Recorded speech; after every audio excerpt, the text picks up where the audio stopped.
Hello, hello, and thanks for joining session 3, our final session as part of our Elevate Equity event. It's been a fantastic day so far, and I'm super excited to be able to lead this final session. So hello to everybody in the audience with us. Give yourselves a round of applause. You've done so well all day. And for those of you joining us online, hello as well. Next year, we want more of you here with us. It's always nice to also see people too, though we do like you virtual as well, so don't worry. So today we are going to, in this session, we're going to be talking about powering better business outcomes through equity.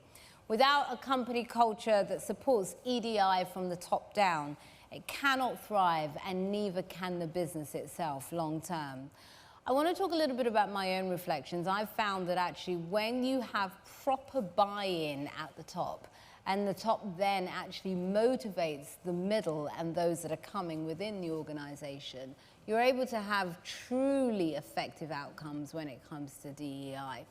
And also what it says is when you've got that inclusive leadership at the top, that person is then able to be a role model for the whole organization, and also a role model for the industry and sector that they're in. I think we need many more leaders who are comfortable when it comes to the area of inclusion, so that they can motivate their peers, but also act as an example for their organizations as well. Again, as we've been doing throughout the day, is I want to look at some of the data, and there's some really interesting data when it comes to this area. A recent study by McKinsey found that diverse organizations are 36% more likely to succeed compared to less diverse ones. When it comes to ethnic diversity, a 25% higher likelihood when it comes to gender diversity. So you see the numbers there, 36% more likely to succeed if there's ethnic diversity, and 25% more likely to succeed with gender diversity. Additionally, employee performance in diverse organizations is 12% higher than employee performance in companies with no inclusivity efforts at all. EDI needs to shift from being an HR responsibility to a business priority. It needs to be not just a nice to have, but mission critical. And in this session, I'm joined by leaders who are championing just this. So I'm going to let our leaders introduce themselves, and then we will begin the first part of the discussion. So Viren, I'm going to come to you first, if I may. Then I'll come to you, Sharon, and then Mark. So, good afternoon, everyone. My name is Viren Patel. I'm the Director of Employers and Partnerships at the OU. Been in the organisation for about 9 years now, predominantly working with organisations and partners around their skill-based agenda. Brilliant. Sharon? Thank you. Hello everyone, I'm Sharon Wright. I am a Business Development Manager at Coutts. Previously I was Diversity, Equity and Inclusion Partner for Commercial Bank at NatWest, and I'm also an Executive Leadership Coach. Brilliant. Thanks, June. Delighted to be here. I'm Mark Cameron. I'm the Chief Executive of the 5% Club. The 5% Club sounds a bit elitist, but we're not. we're an organisation, an employer movement, nearly 900 members representing 1.6 million employees, which is about 5% of the workforce. Wow. That's not what the 5% means. But our employers between them employ about 100,000 workplace learners, and that's what we're really here to talk about in terms of the social agenda. That represents about 10% of the UK apprenticeships, 10% of the UK grad schemes. We exist to inspire positive employer action for increased, accessible and inclusive workplace learning for all. Why is that important to me? I joined the Royal Navy at 16. I spent 40 years in the Royal Navy prior to this role. And the Royal Navy, when I tried to join back in the 1980s, told me I went to the wrong school to join as an officer, so I had to join as an apprentice. So the world's moved on a lot, but it's still got a long way to go. Yeah, and do you still sail? Not really, no. Not really. Just checking. So we're going to begin with our first part of the discussion, which is about setting the scene. Viren, if I could come to you first.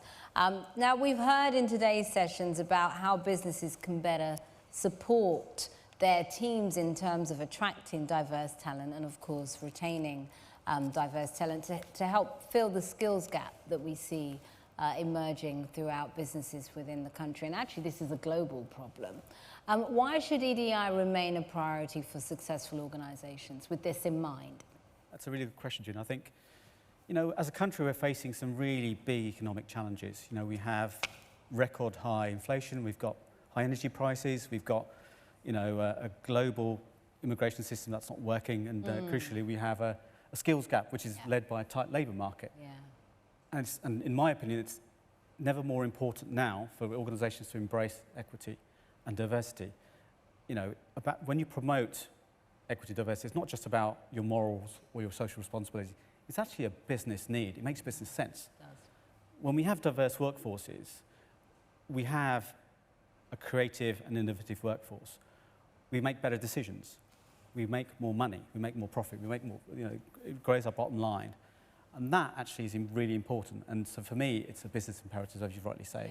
Yeah. And we should be doing this. And it's a win-win, right? Because you're promoting social progress, but also improving your business, improving the economy, improving the world as a whole. I love it. Fantastic.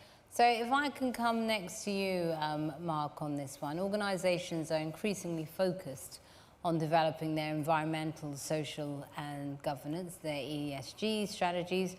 Can you tell me why this is really important to business and where you've seen it work in creating workforce equitability? Yeah, so I think, I've observed the shift. A few years ago, everyone talked about corporate social responsibility, which ostensibly was shouting about the charitable giving and those sort of activities you did. And then we've had an emergence of ESG. What is ESG? Well, it's environmental, social and governance credentials. And I think historically, up until 2020, and we've already talked today about George Floyd and the Black Lives Matter movement, but up until then there was a real focus on the governance and the environmental. Yeah. The negative side of the environmental is greenwashing, but actually we see that it becomes an investable decision for companies, particularly those involved in fossil fuels, to think differently about the future. Yeah. And we don't have to look too far from the press and look at what's going on in Southern Europe to see that the climate crisis, etc., is pushing that agenda. I think governance has always has been there, particularly for large firms that need to demonstrate corporate responsibility. And you've seen it in the large accounting firms who've had to demonstrate separation between their accounting arms and their corporate advisory function. So that's quite important. But the S has been really sort of sat back on. And I think the social impact side now really means that there's a business imperative to start to think about demonstrating how you deliver social impact. Yeah. And doing things differently. And what that can do, if it's really brought in, will start to transform the way people think about the workforce. Stop HR being an inward-facing transactional activity around employee relations and pay, and start to think about the corporate value that people add to the business. Stop looking at them as a cost. Think of people as an asset. Yeah. And then think differently about where you can get people from. Yeah. And it becomes a business imperative then to start to change the demography of the workforce and to shift away from diversity, which personally I hate because it's all about a target, and go to the right part of it, which is the equity and inclusion, and sequence them properly. Yeah. And I think too many companies sequence diversity ahead of equity and inclusion, Yes. where actually you can't achieve diversity unless Once you've got the other two. others. Yeah. And therefore the ESG, the real forcing of this, the creation of a profession, is starting to push the social impact side, and that should feed into HR to really start to transform those functions. Brilliant, fantastic. So Sharon, is there anything you would like to add to that as well? Sorry. I said, would you like to add to this part of the discussion? Yeah, I think completely agree with everything that Viren and Mark have said. I would add a couple of things. The first thing is that retail businesses have been doing this a lot better than most companies. Personally, when I reflect on why are retail companies ahead of the game, if we think of some of the big brands that really resonate, they really embrace equity, I think it's actually because they recognized that they needed to make a change for their consumer. Yeah. And that leads to a universal fact that change only happens when we are feeling discomfort. Yeah. And the pain of staying the same outweighs the pain of change. Yeah. So now organizations are feeling that pain. Yeah. And they're feeling it in their talent pipeline, they're feeling it in innovation, they're looking at it from a competitive point of view. But also the world has got a lot smaller. And in the Western world, I think we've slowed down. And we look at other countries around the world who are doing incredibly innovative things and are driving change, societal change, cultural change. And, you know, we need to not only keep up, but we need to understand why. Yeah. And do it in a really authentic way as well. Yeah. So I think the equity part of that is really understanding how an organization can take responsibility through the way it operates, its actions, but then also how individuals take responsibility too. And I know we're going to be talking about leadership later, but there's a real key driver there. Yeah, very much so. And I love your point, Sharon, about retail businesses, because I suppose the difference with retail businesses is most are B2C, so they are at the coalface with the customer. Exactly. And so if you don't get it right, people move on to a different brand, isn't it? Yeah. Whereas I suppose when you're B2B, you can get away with it longer. It catches up eventually, but Yeah. B2C, it's pretty quick. And we've seen what happens when a company gets it wrong. So yeah, That's right. Totally. Brilliant, thank you. Okay, so we're moving on to our next part of the discussion, which is inclusive leadership that delivers results, as Sharon just mentioned. So I'm going to come to you again first on this one, Sharon, if I may. Our audiences may come from a variety of roles within their organization, from HR to EDI leads or directors or even CEOs. So how can they ensure buy-in from their senior leadership teams and across the board of an organization? I think it's, from the role that I've done as a DE&I partner, where I was working specifically with the senior leadership team, our CEO and his direct reports, we recognized that as leaders, there was a role to play. Yeah. So the first thing was getting that DE&I activity, the targets, the behaviors, more than anything else. And we talked about, Mark, you mentioned targets earlier. It was the DE&I behaviors into their core deliverables, making that part of their day job. So along with delivering against their commercial goals and targets, they also needed to deliver against their people and cultural targets. So we have the leadership team. We've then got employee-led networks, which will cover all different types of, gender network, enable network, different multicultural faith networks. So they were driving the topic, the subject matter. And I over 2 years of doing this work, I created a strategy to help us to roll this out. And what I found was that I could loosely, and feel free to challenge me on this, but I could loosely put people into 3 categories. You had people that get it, and they really get it because of their own lived experiences, because of their own values. And they understood that by driving diversity, equity, and inclusion in their organization was going to make them a better organization. Yeah. But it was very much an internal driver. You then had the people that were doing it because it was the thing to do, it was the right thing to do, and it was part of the job, so let's get on and do it. And then you had the middle ground where it was like, well, I don't know how this impacts my day job. I don't know, I don't understand how celebrating Pride is going to help me hit my sales targets. Yeah. I don't get it. And there's nothing wrong with that, but that's that central part, for me, that's the area of change. And that's difficult to do because it's complex. We're talking about how people feel. Yeah. And it comes down to, and again, I have to say, it's a personal opinion, but everybody has a sphere of control and influence. And everybody makes a choice. So one of the things that we've been doing in our organization is talking about that, not just standing by, but being an active bystander. So, we held lots of conversations around to drive that to drive the culture that we want, we need to know that we will get challenged. So then that's that kind of enabling, mobilizing, driving cultural change. Then it's not enough to just have it as a leadership goal, but you also then have to look at everything that you're delivering in an organization. How does that align to these goals? My youngest son is with me here today, and if my eldest was here, I'd be embarrassing my eldest. But my eldest has said it perfectly, and I've not been able to find a better way of saying it. But he told me just recently, he said, Mum, the organization I work for tell me that they want to celebrate customer service, but actually they only reward sales. So it's driving a sales culture. Yeah. And I kind of sat back and then, yeah, I was, wow, what an observation. Yeah. What an we observation. reward is what the central culture will be. Right. Yeah. So what are we rewarding within the organization? What do you get a pat on the back for? What do you get recognized for? Yeah. And that's very action-led. Yeah. So creating the policies, creating the regulation, creating the all the campaigns in the world, what are you rewarding? What is the action? What is the overriding driver? Such a good point. Because it's very true, because even in whatever sector you're in, whoever does the shiny part of what the business is in is who's celebrated.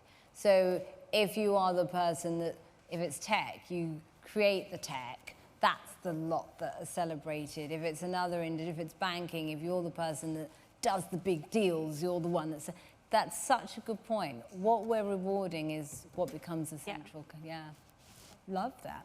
Takeaway. Okay, Viren, if I could come to you next. So my question to you is, what are the characteristics of inclusive leadership, and why does this produce the best results from a workforce?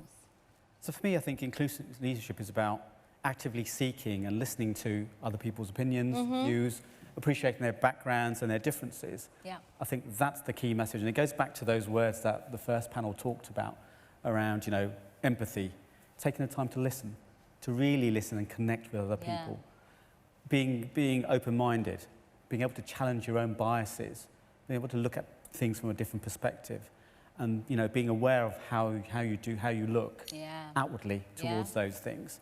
And I guess one of the key things is take ownership. If you're looking to change the culture, looking to become inclusive leaders, you need to take ownership of that culture and how you change it. So you as a leader need to take ownership of that. And why is it good? Because actually your employees or your team feel that they're listened to, they feel part of the family, they'll work harder, they'll stay longer with you, they'll have loyalty. Yeah. And that all has benefits to organisations. Yes, it does. Brilliant. So Mark, I'd love to hear from you in terms of the idea around there being a clear link between employee satisfaction, productivity, and financial success of the business. Can you talk to that, speak to that? Yeah, so I use a really trite example, but it will probably bring it to life. So in Venice, there's a glassblowing factory, and the Venetian glassblowing factory spends its entire life thinking about who the next master glassblower will be. Wow. Because without a master glassblower, the company doesn't exist. This goes back to my earlier point about organisations looking at people as assets, not costs. So this company gets it. It gets the fact that without a master glassblower, it hasn't got a business. So it thinks differently about growing a master glassblower. Yeah. It's a 40-year activity. So it goes through that process. It takes 40 years. 40 years to grow a master glassblower. Well, you want to hope you live that long. I mean... So the point is, though, if you take that analogy in a very tight workforce environment where there's tight talent pools, if you were to rely on a traditional pool of talent to pull that through, if you're not careful, your business won't exist. Yeah. So businesses need to understand the importance of the people component in the business. And I know we talked earlier about AI and technological advances, but as we know, as you go through automation or AI, actually all that happens is the roles people do change, the number of people don't diminish. You'll still need people. Therefore, you need to think differently about where you get those people from. Yeah. If you don't address the talent issue, you don't exist. Yeah. How many companies last year, when we were going into a 5-quarter recession, the first thing they did was to go, you know what, we'll stop recruiting. Apprenticeships have dipped by 11% Wow. because of decisions taken last year. And yet this year, actually, we need the people. Yeah. So companies generally take short-term views, and actually they've got to take a longer-term view to start to make those right decisions. And if they do that, then they get the benefits. And it's not just about the old inclusion discussion about diverse teams give you better outcomes. It's about the fact that in a tight labour market, if you do what you've always done, you'll get what you've always got. Yeah. And spookily enough, what you've always got doesn't exist anymore, so you have to think differently. Yeah. And we encourage employers to think differently about different talent pools. And it's not just about gender or ethnicity. The big one, as we've heard already, about the 1 in 9 people is disability and neurodiversity. Think differently about why did people struggle at school? 35% of people joining the British Army have got undiagnosed neurodiversity issues. Wow. It explains a lot. So getting to know people and understanding people and pulling that to the fore is important. And then all the benefits flow in terms of profit, productivity, etc. But you need to have talent and talent decisions at the heart of those business decisions. Yeah. And it's not just about, it's a resource expenditure, and we'll just look at capital expenditure. So shiny lorries, new offices in IT is where we'll focus the effort.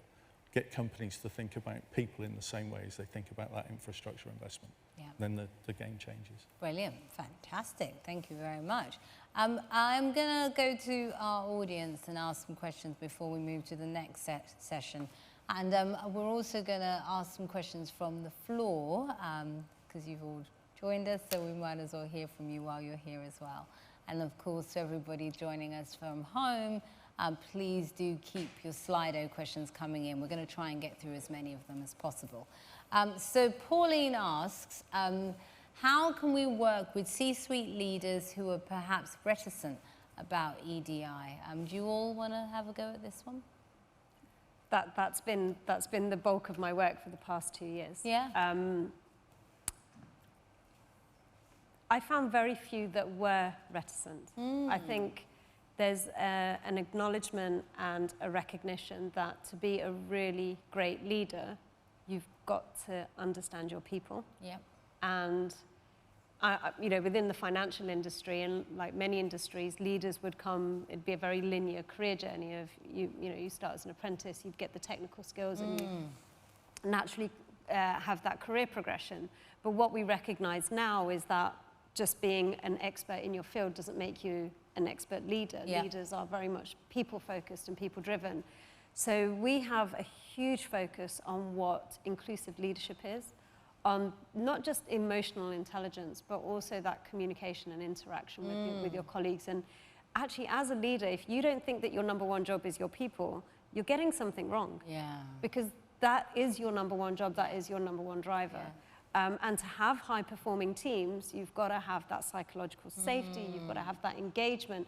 Your people need to understand and feel like their work is their own. Yeah. And to create all of that, the sense of belonging and all the rest of it that goes with it. So actually, some leaders will get it and they're brilliant. I think I would always say that there was this a little bit of a, if somebody's very sales focused or very technical focused, as a coach, yeah, let's use that. Doesn't matter what your driver is, but if you want to have the best technical people in your team, if you want to have the best sales people in the team, why would they want to come and work for you? Yeah. What is your culture of your department? Bearing in mind NatWest, 50,000 people, we have businesses within businesses and cultures within cultures. So trying to drive a one organization culture takes a lot of time and a hell of a lot of gray hairs. I didn't have this many. But that internal culture. So leaders need to recognize, in order for them to succeed, this is where they've got to put their time and attention. Yeah. And I think it's for organizations, and it's, you know, it's beyond HR. I think sometimes they've got to battle some of those perceptions as well, or it's a HR thing. It's so far beyond HR. It's part of performance. It's part of transformation. It's every element of your business should be touching on this subject. Every element, from your tech people to right through to your sales and, you know, staff and marketing and everything else. Every single part of your business should be engaged in this work because they ultimately all will have an impact. Yeah, brilliant. Viren? I think also, just to add to that, to what Sharon said, I absolutely agree with her around this stuff. It's the hearts and minds journey as well. We know you mentioned it in the previous panel, about taking these leaders on a journey. If they're reticent about EDI, well, actually showing them the value of it through external examples and showing actually what they could see and what could be the end goal. Yeah. And really kind of that right to left thinking that says, so what's the end result of it? Well, actually, that's the value, and here's how you get there. Yeah. And the other piece around this as well is around, we talked to in the other panel as well, around, you know, managers tend to hire in their own shadow. So actually, the value of having a different, diverse team around you means that you're not narrow. You're actually broadening your spotlight to a wider periphery. Yeah. And that is more valuable than having people that follow you and look like you and think like you. Totally. Mark? So I think it's giving the leaders the confidence to talk about ED&I. So many feel stymied and are quiet on the issue because they fear getting it wrong, so they choose to not become involved, and therefore giving them the confidence to do it. And I think the other thing, and we talked earlier about culture, is as a leader, you set the tone for the organisation, and culture, at its very core, is the worst behaviour you're prepared to accept in your organisation, despite what your narrative is. Brilliant. And we've all seen examples where leaders recently in large public sector organisations have tolerated some really bad behaviours that was really very wrong and therefore has been very counterproductive. So I think it's given them the confidence and then given them the clarity about what those bad behaviours are so they can stamp them out. Yeah, totally. Well, we're going to come to the floor. Does anybody have a question that they want to ask? Live? Oh, you're all gone quiet. Yep, gentleman there. Can we get them roving mic? And tell us your name. Hi, I'm Phil Kemmel. I work for Viren, so I'm from the OU. I just want to pick up on a point Mark just made, because outside of work, another role, I'm in school governorship. And I just think there's something about encouraging leaders who they really want genuinely to engage with this agenda, but are afraid of doing the wrong thing.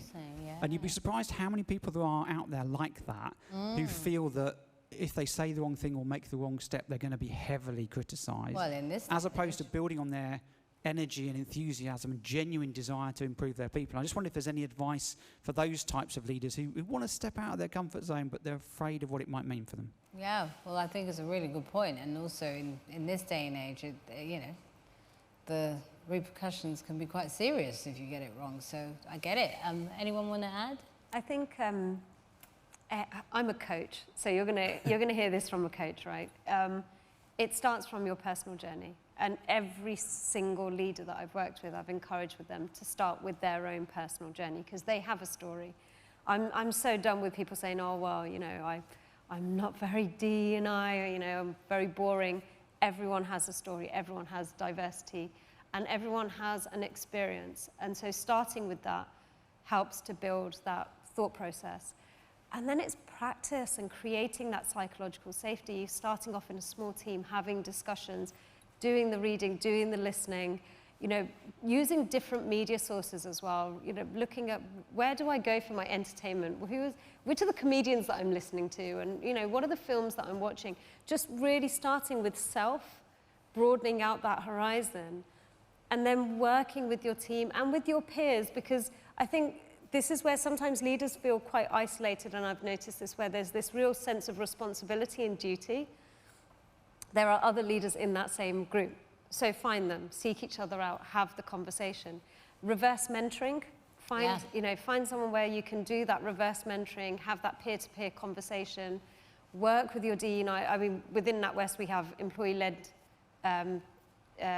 networks and things, but actually there's so much resource to help. It's just a matter of making a start and starting somewhere. And owning the mistakes as well. I'm going to say it today of all days, but owning the mistakes, and it's okay, we all mess up. Yeah. Kind of how we learn. Kind of how we learn, it really is. Okay, so can I check the time? How are we doing on time? So I know, oh, brilliant. Okay, so I'm going to go to our third section, and then I'm going to come back to more questions, because we have a lot of questions, which is a good thing. So our first question, our third section, is how an equitable culture feeds productivity. We've been looking at this throughout the day, but we really want to delve deep into this area, and obviously we have three great minds to help us find out more. So Sharon, I'm going to come to you first, and then Mark, to you after. Sharon, of course, you've been at the heart of driving cultural change, and often where there's systemic and structural barriers within a business, you've had to figure out how to undo some of that. Why do these need to be addressed for equity to be achieved?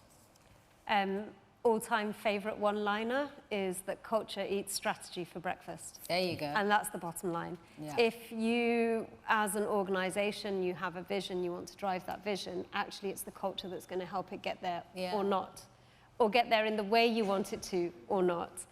And And culture is the thing that happens when the leaders aren't around. So it's complex, it's difficult, it's easy to set out your vision and set out this is the culture we want to create. Living it and testing it is difficult. Employee-led surveys are a great way of, getting that, and if they are autonomous and done independently and all the rest of it. So there's, a bit of rigor that's needed around that.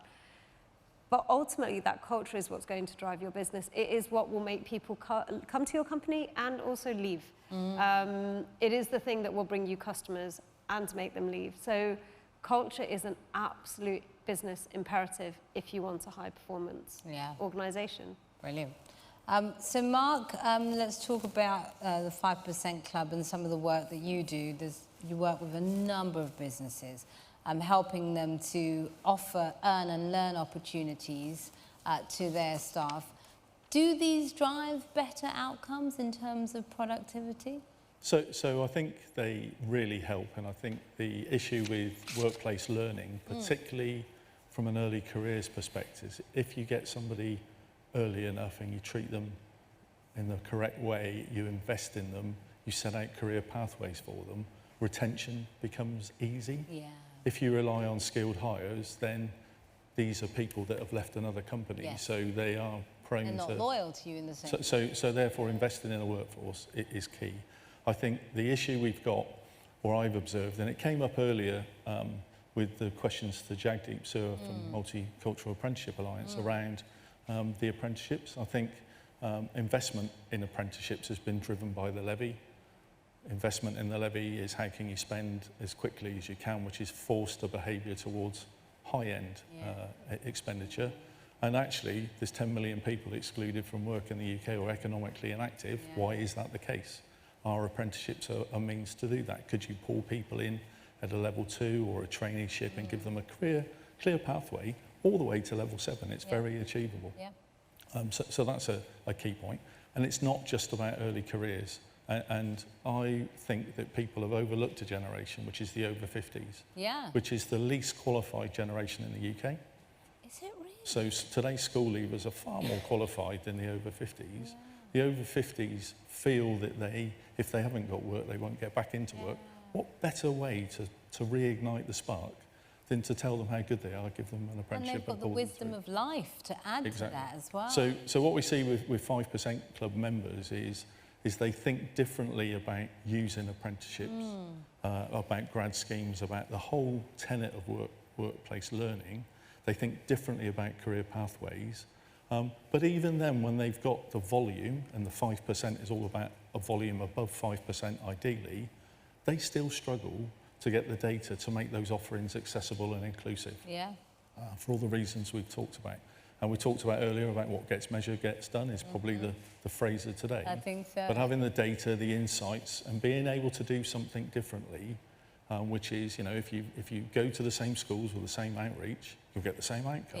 Why not go to different schools, etc. Exactly. But it's data-driven, that kind of activity. Brilliant. Well, speaking of data, you've segued perfectly to my next question to you. So how does the 5% Club audit your earn and learn opportunities for businesses? How do you know it's working? So I mentioned earlier we got a membership of nearly 900. About 20% of our members go through our employer audit each year, where we give them a badge, because everyone likes a badge, and we assess their bronze, silver, gold, and this year platinum status based on the volume that are going through the schemes, be that apprenticeships, graduates, or sponsored students. But actually, we ask questions around the breadth of the offer, because we'd like them to have a really broad offer. We ask some questions around protected characteristics and social mobility. I will say that's the one that they really struggle with the most. We ask them around quality, because apprenticeship completion rates are a challenge in the UK at the moment. And we ask about future plans, where we got the insight last year. I think what's really interesting, and there's a lot to learn, higher education or post-higher education pathways are twice as inclusive as apprenticeships. So the data we get back from our members is that the grad schemes generally have got twice the level of protected characteristics as apprenticeships. Now, clearly, the HE sector is helping with that in terms of the way in which people access university. And there's also a difference around national and local recruitment. And I think that local recruitment activity, particularly with small to medium-sized firms, is driven by word of mouth. Therefore, how often have you seen a small company where there's lots of family connections and it's driven through that route? And often when we go into schools, we always hear that many of the schools don't know about the opportunities just round the corner. It's true. So given that, you know, half the workers in the UK work in SMEs and a large volume of apprenticeships are there's something about that we can look at. Connecting the two. But that's what we get from the audit, those insights of what our members take forward. Yeah. And they benchmark themselves against each other as well. Fantastic. Brilliant. So Viren, I'd love to come to you on the next question. Obviously, we know there's a chronic skills gap. We've touched on it throughout the day. How could equity of opportunity help to solve this skills gap problem for organisations? I think it's actually crucial. It plays a crucial role in helping us fill that skills gap. It's about finding that hidden talent, right? It's about those areas of the population, either they're disabled or ethnic minorities or ex-offenders or people coming out of social or care environments. There's a huge wealth of talent and experience out there. So giving access to those individuals, giving them equal access to education, training, professional development can only help us fill that skills gap. You know, Mark talked about the over 50s. Huge demographic there, right? Lots of people, as you rightly say, June, have a wealth of wisdom that we can get back into the job market by giving them a bit of training, accessing them and giving them good training across the piece. Totally, and people are living longer now. We've Absolutely. got to think what we're going to do with our aging workforce. Yeah, we've got to do more. Yeah, totally. So can you talk about how the OU is able to play a part in that? Because I can imagine, we touched on it in earlier sessions, whether it's the projects that you have with the Ubers and the Amazons of this world. Yeah. But I can imagine you have a big role to play in that re-educating and upskilling this overlooked workforce. Absolutely. So, you know, we mentioned Uber, we talked about Amazon, but actually I see the OU as the national grid of learning here. I think so. So we are reaching parts of the country that no other organisation can reach because of the way we do things. Yeah. We work with a whole range of employers, organisations, partners, FE colleges to build that skills landscape, to help build and try and fill that landscape through education and being able to not only just delivering ourselves, but actually supporting organisations like FE College to deliver it on their behalf or with them. So effectively being that support mechanism. And that's what the OU is about. It's about enabling. Being giving access to education to people that would probably not have access to that previously. So we're an enabler. As well as delivering it ourselves, we help other organisations deliver it, whether they're an employer, whether they're an FE college, or whether they're a partner. Brilliant, fabulous. So Sharon, I want to come to you. So do you think that there are exciting opportunities for leaders to use this as a way of engaging with the wider workforce? It's a trick question. Just a bit. I think the short answer is yes. Yeah. We're in a world now where you pick and choose where you want to work. Yeah, you do. And you'll sell yourself for the job, but the company's got to sell themselves too. So I think for leaders, recognizing that we are looking to solve problems beyond, and I'm talking about senior leadership, when you're thinking about your organization and the growth of your organization, whether you're looking to internationalize or change direction as a business, you need to have the best people around you. That's always been true.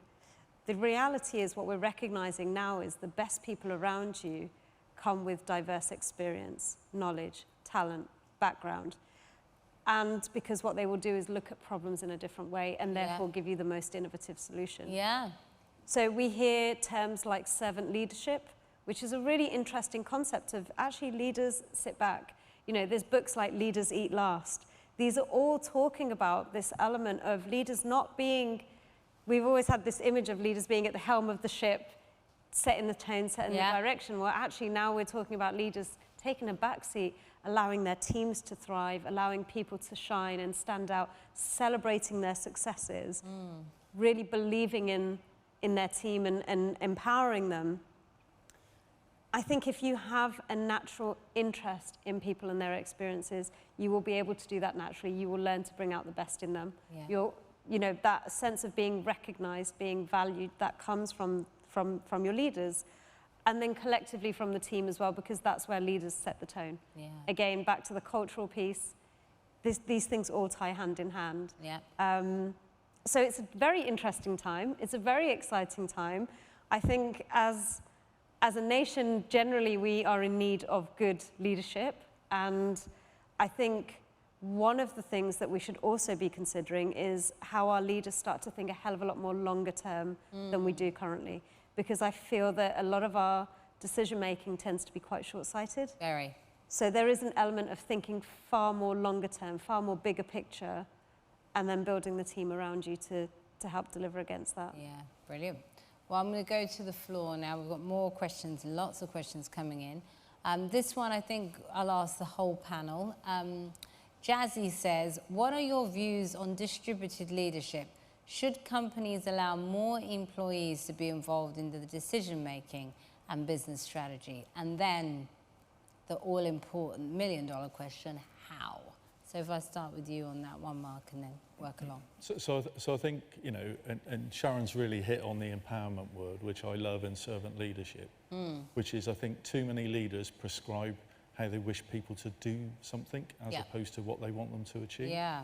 And I think, you know, from a military perspective, the military works very much on a mission, an outcome, and then it delegates. Yeah. And the military work very well on operations, less so when they're in the business environment.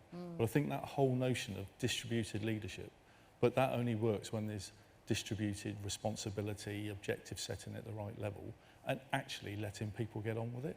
And the issue is that a leader that goes around and checks on somebody and disempowers them creates more problems than they solve. Yeah. And therefore, if you leave people with the responsibility as well, they always generally do a good job. Yeah. So I would encourage that, and the distributed responsibility, the outcome piece, and you know, allow people to flourish through that process, most definitely. Brilliant. Yeah. Brilliant. Yeah, just to add, I think it's, you know, for me, it's about empowerment, empowering those individuals to be able to take those decisions on your behalf, and you know, and not to be scared if the decision is the wrong decision. Because actually, that's, as you rightly said, you learn from your mistakes. Yeah. You know, I've made loads of mistakes in my career, but never. if I don't make those mistakes, you don't know how to you know, compensate and how to learn from them. How you grow. Yeah, that's exactly it. So, life experiences teach us how to develop and how you move forward. So, you've got to give them the ability to do that, and the fear of failure. You've got to give them that. Take away the fear of failure, I think. Brilliant, fantastic, Sharon. I think I'll tackle the how of the question, because I think there's a general consensus of distributed leadership works. I think the how is really important. A few years ago, I was sat in an interview listening to Ajay Banga, who at the time was the CEO of MasterCard. I believe he now heads up the World Bank. And he talked about how they flipped MasterCard on its head and took decision-making out of the center and onto the front lines. And I think that's the how, that's really important. Power is where decisions are made.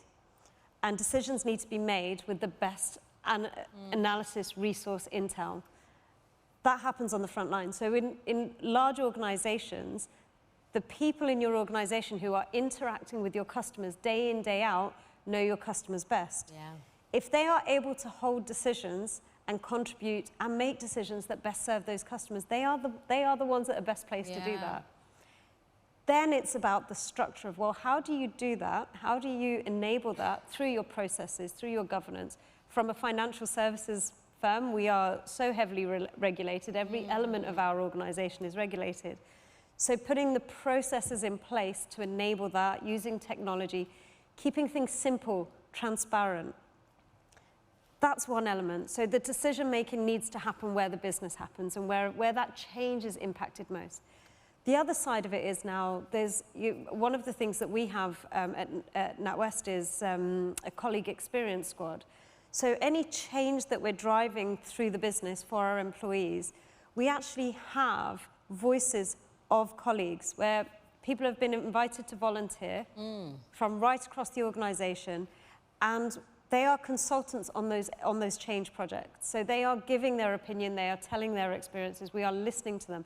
Everything from recently introduced partner leave through to how we process holidays and all the rest of it. But that colleague experience is vital, and it's a fundamental part of that journey of building out those propositions. So, you know, we have a lot of technology, we have the ability to really analyze, but also to get voice and use that intel to help drive decision making. I think those things are super important.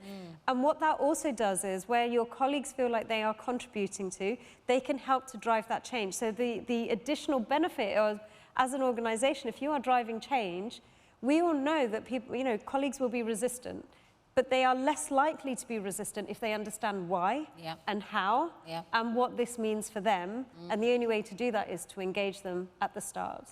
So yeah, I think that how is critical. Yeah, and the how has to be the focus.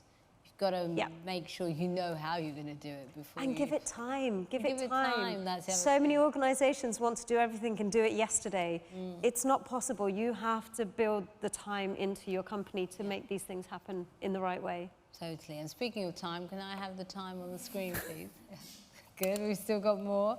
Okay. So next question has come in from the floor. Very good one, actually. How can EDI become more than just an acronym and deliver genuine outcomes for business? Varun, can I come to you first on that? I think it goes back to the data, I guess, in terms of if you don't have the data, you can't see the impact of that. So it's being able to see your data, see where you are now and see what actions you are going to do and to put those actions in place and then measure it. So I think it's about actionable actions, I guess, around that. Yep. Okay, brilliant. And then this one I'm going to come to. I'm going to try and get through as many, so I'm just going to chuck questions at you individually. June, can I just add to that previous question? Because I think it's an important one of that, how do you bring it to life? Yeah. I think the level of investment that goes into this work, that's one, right? We put money into things that are a priority. So I think where are we putting that investment? To colleague employee surveys, opinion surveys, customer brand, net promoter scores, all these things contribute to. So I think there's some really important external drivers and measures of success. But benchmarks as well, you know, really going out, whether it's the Times Top 50 or whatever, but using those benchmarks. These are all good indicators. But then also looking around, what does it look and feel like? Which it's hard to measure, but I think these, you know, they're really important because otherwise, my frustration comes where organizations are saying they're doing everything, nothing changes. And when big decisions are made, still nothing changes. So they miss the opportunity to drive change. So all these things have also got to be there to hold companies to account. 100%. It's so true. Thank you. So I'm going to come to you on this one, Mark, which is how do we ensure that we deliver equity within organisations that appear to have an embedded status quo? Good questions, very good. Really good question. Yeah, I think that's the real challenge, and it goes back to being able to hold the mirror up to the organisation and challenge that status quo. So the first one is, you know, I'm wholeheartedly with Sharon on this, which is benchmarking. So actually it might be the status quo for the organisation, but it could be wildly out of kilter with society. And that's a great way to test where an organisation stands. And then not to be afraid of being different, but to understand why. Because if it's a nature of geography, then that's okay. But you need to think differently about how you could diversify the work and bring the equity in.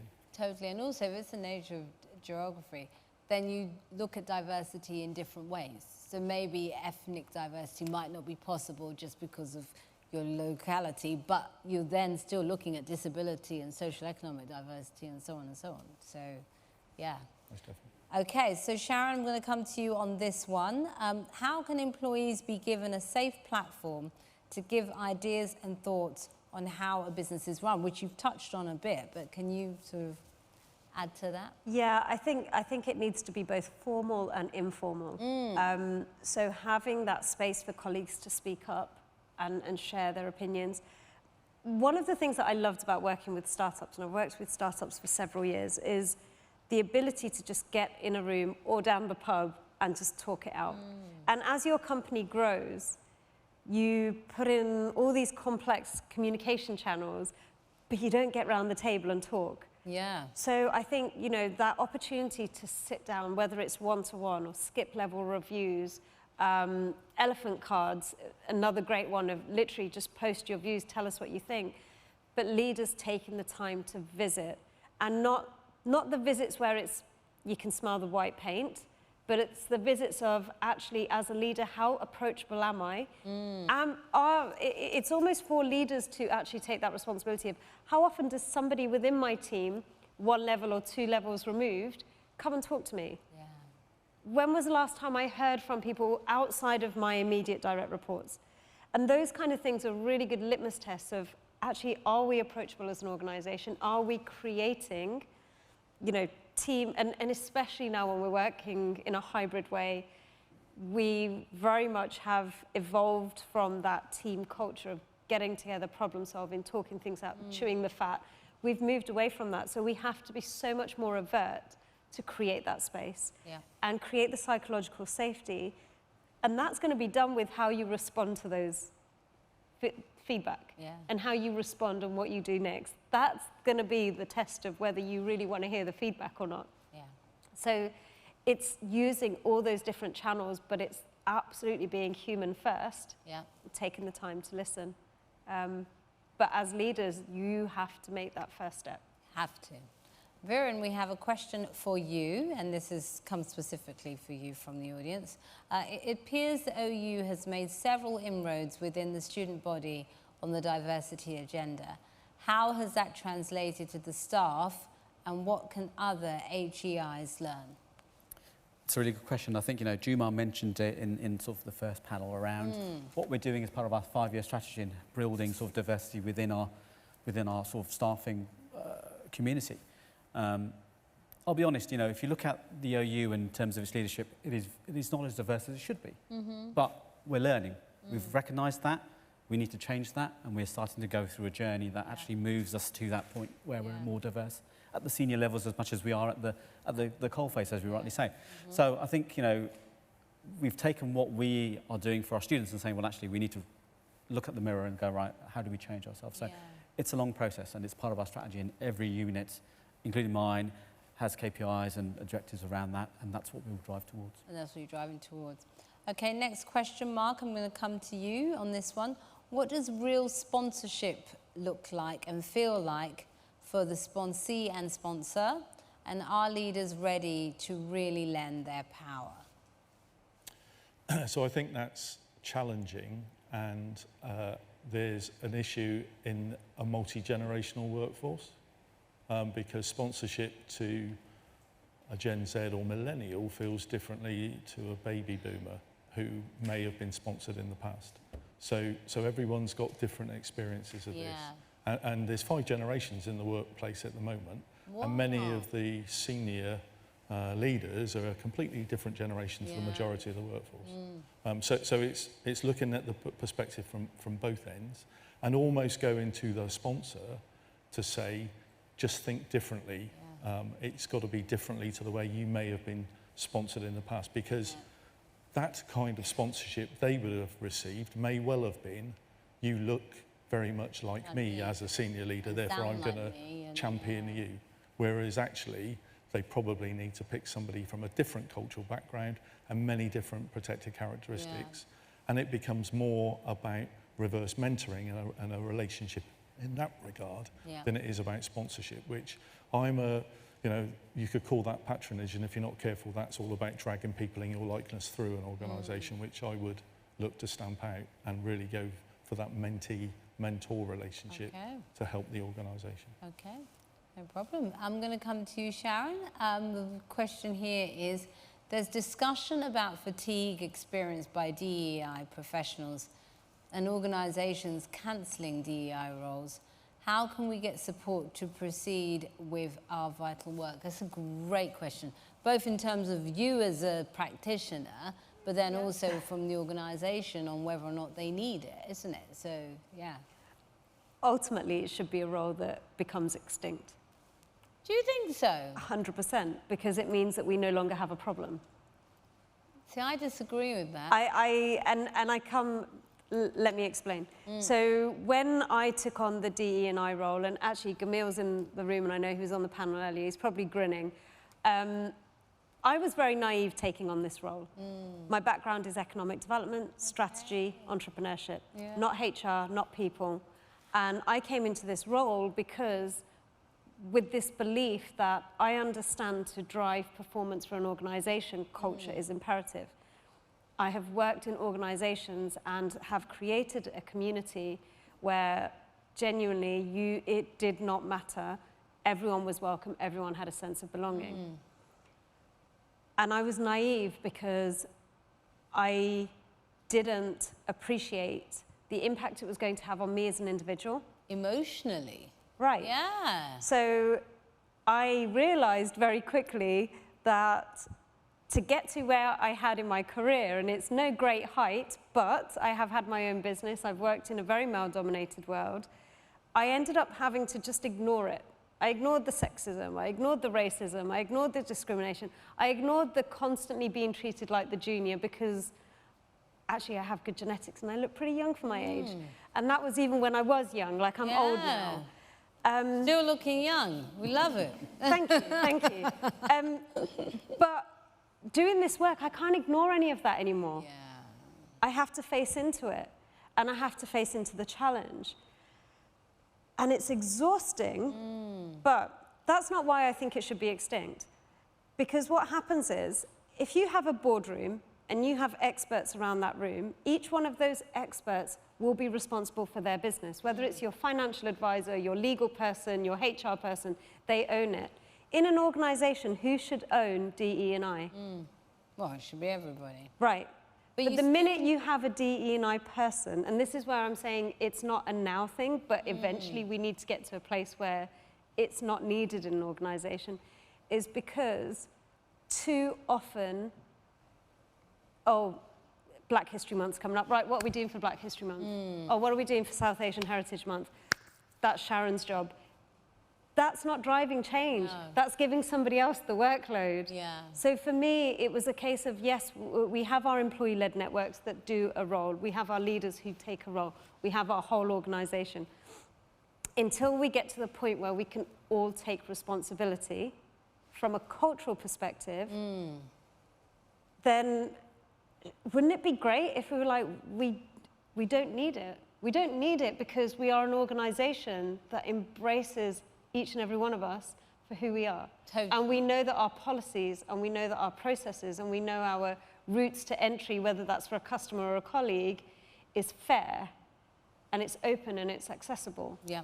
No, I completely get you. So that's where I'm coming at it. And maybe No, that's it's a little bit optimistic, I don't know. No, I completely get you, and I think we sort of agree halfway. Yeah. The only bit that I'd slightly disagree on is I think that if we see this as a business imperative, in the same way we would always have a chief financial officer, and you're still in charge of your budget, whatever department you're in, I think this should be the same, because you constantly need that check to make sure that you are innovating and evolving. So I think we're saying so it's getting to that, so it's getting to that point. Completely agree with what you're saying, but I think even when we get there, we can't take our foot off the pedal, which is what a lot of companies would do given half the chance. It depends what getting there is, because I don't think there is a getting there. No, there isn't a getting there. That's the other whatever part. getting there is for a business. And then in terms of the investment, absolutely, you know, we have a DE&I department that sit within people and transformation. They're bloody amazing people that do incredible work. But does the investment need to happen at our recruitment stage? Yes. Does it need to happen in our tech? Yes. Does it need to happen in property? Yes. So that investment, again, back to the earlier point, it's across the whole organization. Your DE&I person won't be your tech expert, but the role that we've got is to ensure that it gets built into the function. So the consideration, that almost that blueprint of DE&I is built into your organization, so that any decision you make, it's part of that decision-making process. Totally. We're not there yet. I don't know too many organizations that are, and people that think they are, I don't know. Usually so it's are. complex. It's complex. It is indeed. Well, it's been such a pleasure to speak to you all. It's been a fantastic conversation. And congratulations on the work that you're leading within the organisations that you are working for and championing. It's been a fabulous day. Thank you to our audience, our live audience. Huge thank you to our online audience. Just to say, for our live audience, we are having refreshments, just so you know. There'll be a little drinky poos outside, so we'd love you to join us for that. And to our online audience, please do keep the questions coming in, because this is great information and insights for the team at OU to be able to then look at and go back to the companies that they work with. Thank you for joining us. Thank you to the team that put today on. Huge congratulations. It's been so well organised, and it's been a huge pleasure for me to be a part of it. Take care, everyone, and we'll see you next year. Bye.